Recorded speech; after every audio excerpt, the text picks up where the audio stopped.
Okay, welcome to Tuesday, February 6, 2024, our monthly policy committee meeting. And thank you again to our new members. I can only say that for a couple more months. Stephanie Williams and Sarah Micasel for being a part of this committee. So we have policies for our first reading. We have policy 811, playground installation and maintenance. And with this policy, we will be deleting policy 3045 and policy 7115. And this is a new policy. And I'll just read the purpose and then have the presenters come in front of us. The purpose of this policy is to establish criteria and procedures for the installation and maintenance of playgrounds on district-operated property. This includes when community groups fundraise or apply for grants for playgrounds to be located on district-owned property, for playgrounds that are installed by the district, and for playgrounds that are currently in place. And like all policies, again, there's a general statement that we'll hear about, safety standards, definitions, currently installed playgrounds, a number of sections that will be walked through. I am really glad this is coming forward. Just being on the board over the years, I know that this is a good policy to be revamping, and I know a lot of work went into this, so I appreciate, I understood there was a lot of people that were connected with this policy. So Teresa, are you going to speak first? Okay, thank you. Yeah, I'll just give a little introduction of kind of how this came to be, and then I'll invite Taylor Dickinson and Brian Brown up to speak additionally to it. Taylor's the primary drafter of this. But this did come forward primarily as we did have a nature playscape that was at the Lowell School, and there were some issues prior to this administration and prior to our new safety, Lexi Neff, who wasn't able to be here tonight, where there was some decay of the materials and different reasons it was removed due to safety concerns. So in conversation with the Lowell Nature Playscape Committee, we decided that it was really important for us to have a policy that would kind of indicate not only what our playground requirements would be and how they're maintained from not only a legal perspective, but liability perspective, but then how would that affect the nature playscapes, because they are uniquely different than an actual playground type of product that you usually buy with all the kind of safety features built in. We met several times with the Lowell Nature Playscape Committee, and you'll see that in the policy how there's kind of a separate carve out for those type of playground playscape components. And I believe we've come up with a product with this policy that meets the needs that they were trying to achieve, but it also meets the district needs for what are the pieces coming in that we expect, and then the maintenance of it, which also, again, kind of covers that legal and liability perspective from our insurance as well. So I will turn it over to Brian and Taylor to speak further about the policy and answer questions of any previous issues and why it came to be that I haven't explained. Teresa explained that very well. I'm Taylor Dickinson with IEA. IEA is the environmental health and safety consulting firm that was hired to assist with various safety matters, but one specifically is the playgrounds. So we worked reviewing inspections that had been done prior, and then worked with the Lowell PTA. They had a specific group name, Nature Playscape Committee. They were a pleasure to work with, and overall they were really just looking for equal ground, so they understood how they could go about fundraising or looking for grants or devoting their own time and resources to playgrounds, how they could do that, what the district's responsibilities were, and just overall to clean up those lines. So we did meet several times. They had the opportunity to review the policy through the draft forms, and I can't speak for them, but I think we arrived at a really solid spot that they felt comfortable with as well, and that can be used district-wide to make sure that your playgrounds are safe and equitable and that they are the same in all of the buildings as far as safety and standards go. And I'm happy to answer any questions. Do you want to walk through just the policy just briefly? Maybe highlight what you think are some key points as well? Do you want me to do that? I'm not sure how much you want me to talk, so I'm happy to do that. The definition section is actually quite important, and that was one that we spent a lot of time refining because your traditional playground, your yellow, green, blue plastic playground is pretty standard, but when we're considering the nature elements, that can be more challenging, and it was challenging to make sure that we clearly explained what would be included in this and what wouldn't. So a log that had been on the side of the trail in the school forest because it just died and fell isn't considered a playground. We didn't consider that a play element. So making sure that that was clear was very important. So this policy includes things that you would recognize as a traditional playground. So climbers, slides, swings, sliding poles, large composite play structures, playhouses, sandboxes, kitchens, sand diggers, and open areas for kids to run and play. Nature walking trails are not included in this, and neither are outdoor classroom spaces. Then as far as the safety standards section goes, we just outlined that there are safety standards that the district follows and will be following, and those are specifically the United States Consumer Product Safety Commission, Public Safety Playground Handbook, and then the ASTM standards that apply to playgrounds as well. Then we noted for playgrounds that are currently installed, so playgrounds currently in place, not necessarily in the idea phase. There are no exemptions, so they will be included in this policy as well. So if the policy is approved, a CPSI, which is a Certified Playground Safety Inspector, believe it or not, you have to have a license to inspect playgrounds, would inspect all of the currently installed playgrounds within 60 days of approval. Then repairs and modifications would be made within 90 days unless there is an exemption. So right now, parts can take a long time to come, so that might need to be part of the expectations, is that things might be back ordered. And winter, if we could call this winter, does usually present us some problems as well when we're installing equipment or fixing surfacing material. So that would be for our new inspections or our new playgrounds. And then the ongoing maintenance, repairs, and inspections, that section is stating that a CPSI will inspect the playground on a biannual basis. Those reports will be available through the district safety coordinator, and they'll take place in the spring months. It's usually easiest to do once that snow melts, and then again in the fall. So we can make sure that nothing changed over the summer and that it's ready for our kids that are coming back to school. Let's see. Nothing crazy there. And then as far as the new installation goes, it outlines a process for groups, whether it is a PTA or even internally, if a principal were to want a new playground or facilities needs a new playground because they do reach their end of life, this would be the procedure that would be followed. So new installation requests go to the facilities department. The request includes playground designs, including specific equipment and a site plan. The quote from the manufacturer would need to be included, a maintenance plan developed so we can understand what maintenance the district should expect to incur.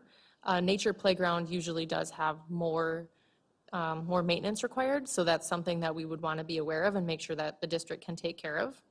A breakdown of where the funds plan to be generated from, a timeline for the installation process, and then if the request is coming from a community group, we'd like the group's point of contact as well so we can stay in touch about the progress. Those are all submitted to the facility director to start the initial review of the request. A CPSI will review the documents and provide written feedback from a regulatory standpoint, so letting you know whether the design that was submitted meets the guidelines that you said that you're going to follow. And then the facilities department needs to provide feedback as to how that playground sits on the site. Are we looking to put that somewhere that they historically put their snow? Are we putting it in a ravine where we really need a ditch? So that kind of elements would be considered as well.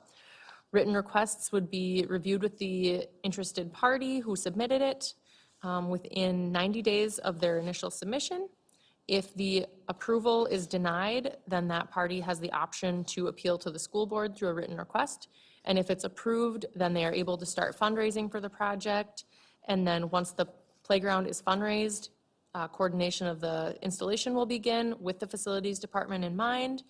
And then once it's installed, that would be turned over to district property, because that just seemed to be a little bit of a point of confusion right now, is people invested their time and their resources and their money in the playgrounds, and then they didn't really understand if that was their responsibility to take care of, but it was on district property. So through correspondence with district's legal counsel, it would be your responsibility to maintain, so we just wanted to make sure that was clear. But there is also points in there about if they wanted to maintain volunteerism through the installation and the maintenance, that we welcomed that and we would stay in contact with them about that. But if it was a group that just wanted to donate money and turn that over to the district for a new playground, that would be okay too, but we wanted to respect both feelings. Excellent. I have a couple questions. One is, I think you touched on it in terms of who can actually install. So volunteers can with the assistance of our facilities, or does it need to be our staff working with a company? Usually they have, usually if it's a new playground, they have a certified playground installer installing to make sure that it's been done correctly. We do work with them, and there has been groups that in the past that have volunteered to help also. So we would still keep that collaboration with them. But usually on a certified playground, they have a person that comes up to install them. Under your direction with them? Yep. Okay. And then, do we have someone that's, has CPSI, someone in our department, or? You don't currently, no. And I am don't a think, I was CPSI. going to say, I don't think Taylor mentioned this, but she is a CPSI, which is why she's been so integral in helping us develop this policy, because she has some expertise in the See a lot area. of playgrounds. And then the last of my questions is, I know we have a process for regularly reviewing and replacing our own playgrounds that can you just touch on that briefly? Our playgrounds are inspected by a certified playground inspector. They give us a detailed list, usually with pictures of what has to be replaced. We have so many days to get them replaced, and then that's taken care of. When it does reach the end of life, the problem is that you can't get parts for them anymore. So it reaches the end of life, we have to replace them.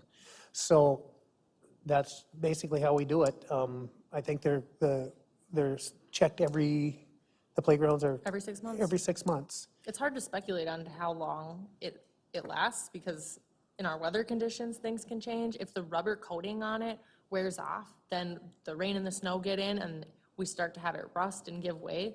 When you're walking on the playground, like on a rise surface, if you can feel the give, under your feet, then so just through inspections. And especially by, it's good for every 6 months because where the swing sets are, the mulch that's there, a lot of times that gets kicked out. So we need to get back in there and replace it constantly. Great, thank you. Any questions, Sarah or Stephanie? So just to clarify, we do currently inspect our playgrounds, and do we do that on the timeline that's provided in this? Yep, they have always been inspected every 6 months. Perfect, okay. Next question I have is under ongoing maintenance, repairs, and inspections. Letter E, number 3, replacement components must be approved by the district. I was just wanting clarification on who exactly the district is in that. Is that like the superintendent? Is that you? It's the facilities department. It's like, for example, the mulch. We don't just put regular wood mulch in. It has to be a certain type so that it doesn't rust, or excuse me, not rust, but doesn't grow mold or, we have a standard for it. Okay. And We just wouldn't want it to happen where you install the component of a certain standard and you expected that to be there and you approved that to be there, and then suddenly we had a substandard product installed. But I agree that we could clear up district to facilities. yeah, that would be great, just because I was like, is that coming to the school board every time you want that's to a good replace a question. slide, or? Yeah, okay, wonderful.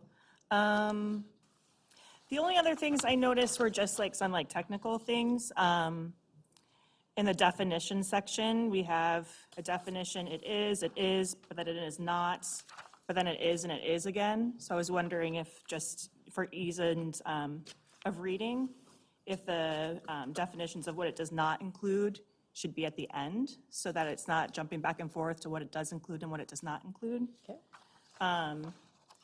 And I noticed that in our references, there needs to be a space between the United States Consumer Product Safety Commission reference and the American Society for Testing Materials reference. Right now, they're all kind of lumped together in the same lines. And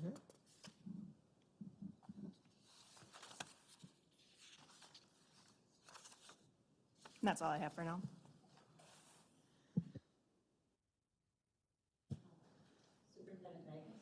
Sure. I just want to say thanks to the Facilities Department and Taylor, and also Lexi, who has been working with our safety as well, Lexi Ness. We have really been focusing a lot more on safety, not that we didn't before, but we're doubling down as part of our improving systems, and really feel like this amongst the other things that we're doing is really, really helpful. I've also been part of seeing new playground installation throughout the district, and I know that there was one installation where there was a minor problem and it was shut down right away, and safety on our playgrounds is very important to us. And so I thank the team. It's only sad that we have a phrase like the end of life of a playground. That sounded so sad to me.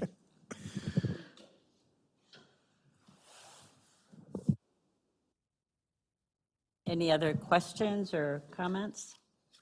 I do have two more things. One, I just noticed there's no inclusive language about kids who might be differently abled.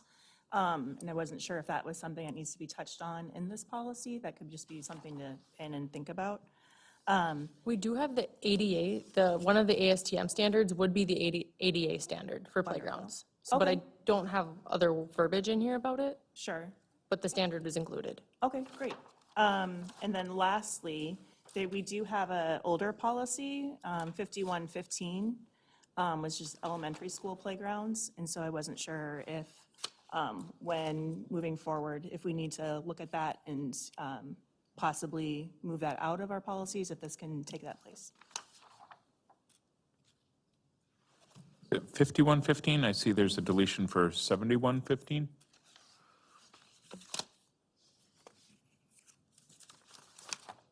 We might have either gotten the number wrong, or maybe there's two different policies. So there's Either could be true. 3045 and 7115, yeah. 3045 and Yep, 70. we have 7115 is elementary school playground design and equipment, and 5115 is elementary school playgrounds. We're redundantly redundant. Thank you. So I was going to say, we may have just missed that one, so if that is, this is just the first reading for this, so I can bring 5115 back for deletion with the second reading. Okay. I think we probably need to just review it because it's not necessarily things that are covered in this. Some of it is, but some of it isn't, so there might be a need for this in a different capacity, but we'll review it before the next meeting. And I would want the committee that has worked on this to review that, yeah. Thank you. Any other questions or comments on this policy? Okay. Thank you again for all your work, your expertise, Taylor, and I know that from past presentations over the years around playgrounds that we have done a great job over the years inspecting our policies on a regular basis, and we've gotten reports on that from the past as well. So, thank you. Yep.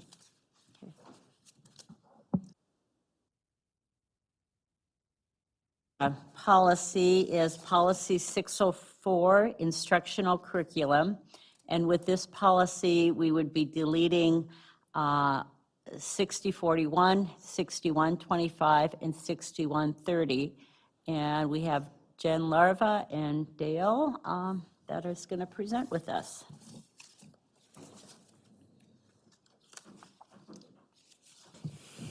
Hi, everyone. I'm starting to feel like Dale and I come almost every meeting, just because it's a rabbit hole. Once you get started in some of these policies, they're connected to other policies or they're related to other policies.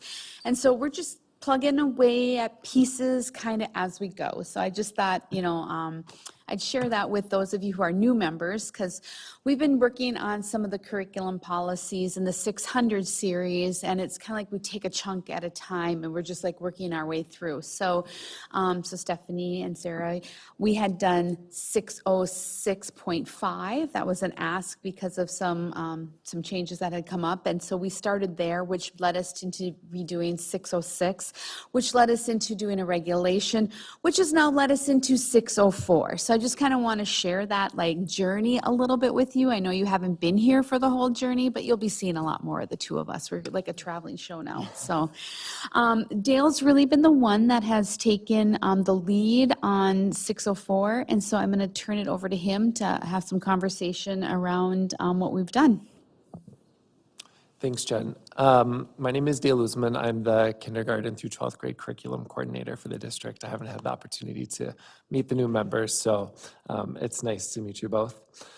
So for 604, it is, the purpose is to provide the development of course offerings for students. And so the general statement of the policy is really just talking about how our instructional program as a district is going to, and already does, include all of the courses required for each grade level, according to MDE. Section 3 covers the required academic standards, so the standards that are set out for us by MDE, we're making sure that we're covering those standards. Those of you who have been with us for a while know that we are working on that for next year for middle school arts, but besides that, we're sitting good. Section 4 talks about a parental curriculum review that is in alignment with somewhat recent legislation on making sure that there's a procedure for curriculum review for guardians. And then it talks about the CPR and AED instruction. Our health content lead, Laura LaFontaine, took a look at this and made sure that this is something that we have in place. And then the last section is on college and career planning, which Danette Sebo, who oversees college and career readiness, has also taken a look at this and made sure that we're doing what we need to do. We stuck really close to the MSBA policy. The only addition that I had to make was in section 2, paragraph C, we had to add media arts to the list of art areas. That's in alignment with more recent legislation as well. This went in front of principals, our content lead teachers, and TLE to make sure that all of those stakeholder groups had a chance to look over this, and we felt like as a district we were doing everything that we needed to do to make sure that our instructional program is where it needs to be. Just one more comment that I'd like to just state is that, we always follow our state statute, and we do know that there are often things that change during the time period of legislation when they're making some changes. Things like, I know personal finance has been legislated to be coming in, and we need to provide instruction for our incoming next year 9th graders, but not till they're in 10th, 11th, or 12th grade. So we're planning for all of those things, and we will be putting those into our graduation requirements as we move things forward. But we follow statute first, and then our policies that we have. So just want to make sure that everybody is aware of that.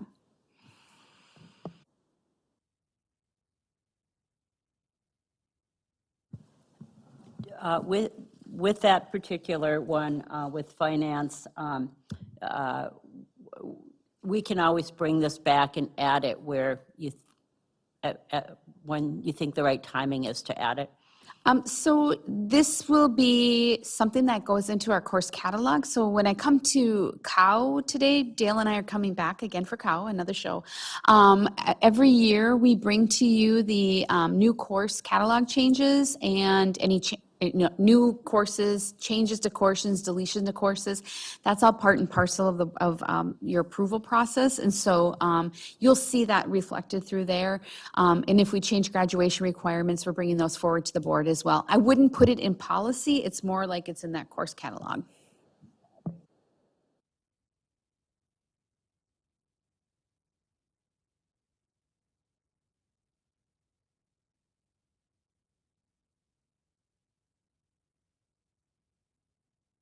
We probably should mention there's a regulation that's coming.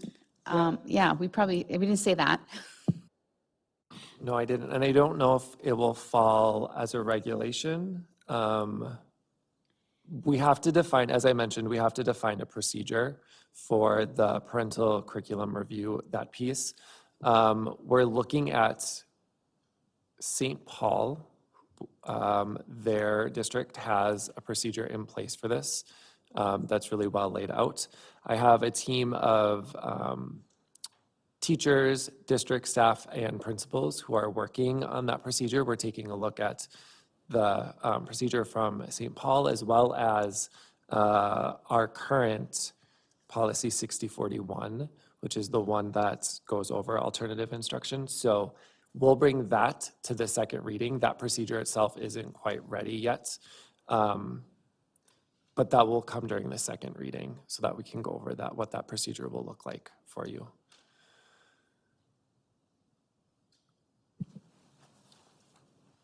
Yeah, would be great to be able to see that. I had the question, because I know that we have our textbook and we have our library, methods that if parents, guardians have concerns about different material, there's a very formal process in which they can bring that forward. But the verbiage in this current proposed 604 makes it seem as though there's an informal way that they can just, have their child not participate in a certain story or a certain book or a certain class. So just trying to make sure that all of those align so that's consistent throughout, I think would be great. Yep, that's exactly the plan. I'm a huge fan of consistency and making sure that we've got the same practices going on at all sites. So Great. that was part of our discussion with the principals when we presented this policy to them. And I appreciate you really reaching out to a broader committee to help with the regulation piece, the practice piece. And I know that takes a lot of time to pull that together. And as been other policies where you've brought that regulation to us in the second reading, that's been just fine. So Okay. Thank you again for all the work it takes to do that. Of course, thanks. One thing I noticed in that section that you added the media arts to, so it does seem that it's spoken again in very similar language under section 3, the required academic standards, letter B. So are we intending that to be duplicate there? Yep, that's Okay. the way that the model policy is laid out, so we'll keep that the same. One thing, Patty, that I didn't get to you, I made a small change in this. In paragraph C there, the first instance, it says 4 art areas in the original, but since we added media arts, that should be 5. So I was wondering if that would be one of the questions, but yep, we'll change that small piece. And then you're right, it's the same thing, but that's the way that the model policy was set up, so we'll plan to keep it the same. Great. And then one more thing, or maybe more. So I recognize that we have the CPR and AED information in here. That's one of the required health components put out by MDE and the legislature. Legislature also requires vaping prevention instruction. And so I was just curious if we're very specific about making sure that CPR and AED training is there, should we also be just as specific about making sure that that other legally required vaping prevention instruction is in our policy? Yeah, I mean, we're obviously following the MSBA policy, and we don't have the vaping one in a policy like that quite as laid out like this one is. We do follow it, though. It is part of our embedded curriculum. Our health specialist, Laura LaFontaine, is very well aware and has it, when we do our curriculum documents, they're all in there. kind of, as I said before, we always go to statute first, like what's required in statute. We don't lay out like every single little thing in policy usually because statutes can change. So I'm not sure why the CPR and AED piece came into this policy, but I'm sure that there's a reason behind that somewhere. And the vaping policy 419 under section 5 does cover vaping prevention instruction, and that's where it's also embedded in that. So would we want to just check with NSBA to see why they didn't include it in here, or? Yeah, that might be a step. And one of the things Assistant Superintendent says a lot as we're reviewing policies is remembering that these policies have been vetted by both the School Board Association as well as the Superintendent Association and state statute and other legalities. And so sometimes there are policies where we don't want to change, even though it may make sense for us to change because of that. And I don't know if this is one of those, but I guess I just always appreciate when you highlight that as we're reviewing these policies that have a lot of new state statutes attached to them as well. So, yeah. Yeah. Mm-hmm. Yep. Okay. Anything else with this particular policy? Okay. And Patty, are you clear on the different changes that were brought up? Okay. And then we do not have any policies for second reading. Policies for deletion is 50-55, reporting to parents. And my understanding is part of that reason for deletion is because it's already in our new updated handbook. Is that correct? Yeah, we discovered this policy, which we have had standards-based grading in this district for a while, and we have not been using E, S, and N at the elementary level for, I don't know, a lot of years. And so it was kind of a surprise when we found this policy, like, oh, we are not even following that right now. So everything's in our handbook, so it doesn't make sense to actually have it in that particular policy anymore since we update the handbook and that's where the current information is for families. Okay, great. And for Stephanie and Sarah, the past 2 years, a lot of work by a very broad committee was put into updating the handbook and revising it and giving it a new look. And so you may hear this also down the road that it's in the handbook because we really worked hard to put a lot more into the handbook. And I don't know if there's anything else you'd want to say about that, Anthony? You've summarized it, clearly. And so we just have been working really hard to, with the team to make all of the updates and streamline what's in the student handbook and make sure it's usable for students and, and families especially. So the team has worked really, really hard on it. And the handbook does go out both in written form to families as well as, of course, it's on the websites. The last then is 5 regulations and forms. And again, any regulations and forms is more informational for us. And so a formal request for reconsideration, instructional resource, or specific library material. Yeah, I think that we reviewed this last month, but there was the ask to put in the number of days, I think, so we just updated the form. And so this is the more updated version that has the 60 days, which I think we even stated wrong last time. So it is 60 days for 60 days that teachers are on contract that they get reviewed. So that's all now in the form. So that's on page 2 of the form, down in the middle, where it has 60 school contract days. Okay, great. Thanks for bringing that back with that change. Okay, so that is all of the items on the policy agenda for this month. And Dale and Jen, again, thank you for all your work and being here again and again and again. Okay, thank you. Okay. Anything else? Okay, okay. The policy committee is adjourned. 20 minutes to spare. Yeah, yeah, okay.